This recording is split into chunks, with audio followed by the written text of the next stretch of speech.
Bonjour à tous, aujourd'hui on va installer OpenMediavo. Donc ce tuto restera à 100% sur l'installation de l'OS. Donc comme on avait vu pour l'instant je pars aussi sur une base que vous avez déjà connecté votre PC via le premier tuto que je vous ai fait sur l'explication réseau. Donc vous avez au minimum un PC, un service de lecture DLNA et ici vous êtes bien connecté à votre serveur.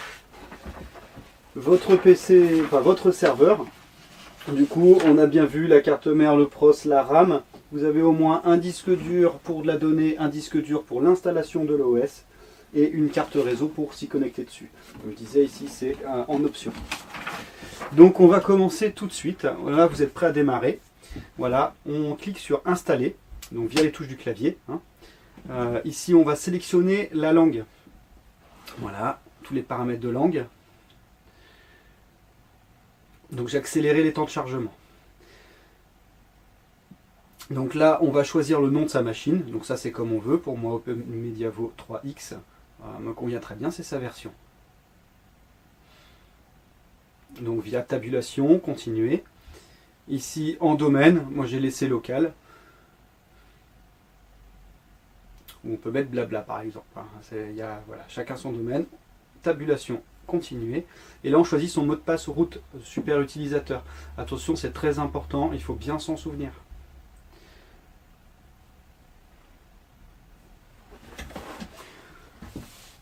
Ensuite, il va nous expliquer qu'il y a plusieurs disques durs. Donc évidemment, on va installer l'OS sur le disque dur dédié, comme j'ai expliqué sur le premier tuto.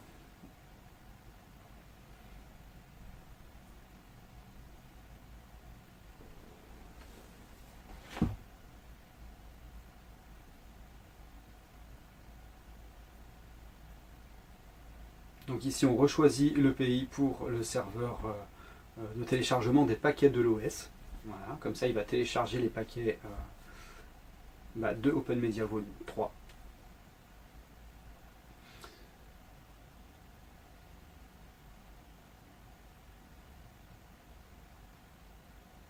Donc là, l'OS va démarrer, ça va être une interface texte.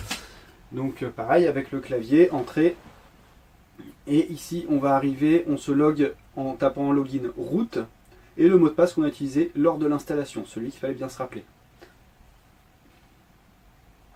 Et là, on va chercher son adresse IP, afin d'en avoir, on en a besoin pour s'y connecter sur l'interface web. Donc du coup, on va faire ifconfig, donc comme marqué sur l'écran, et là, on va avoir notre adresse IP qui s'affiche sur l'interface Ethernet. Donc soit 192.168 ou 10.0, enfin voilà, il y a 4 chiffres, c'est cette adresse IP. On tape exit pour se déconnecter. Donc maintenant, on a entièrement installé OpenMediavo 3. On va pouvoir enlever écran, clavier, il n'y en a plus du tout besoin, du moment que la machine reste allumée. Et on va pouvoir passer à l'étape suivante, qui est la configuration. Donc ça, je laisse ça sur le tuto suivant, où là, on parlera de la configuration pure de l'OS. Et puis, d'autres tutos pour aller encore plus loin, pour les partages de fichiers, etc. Allez, ciao!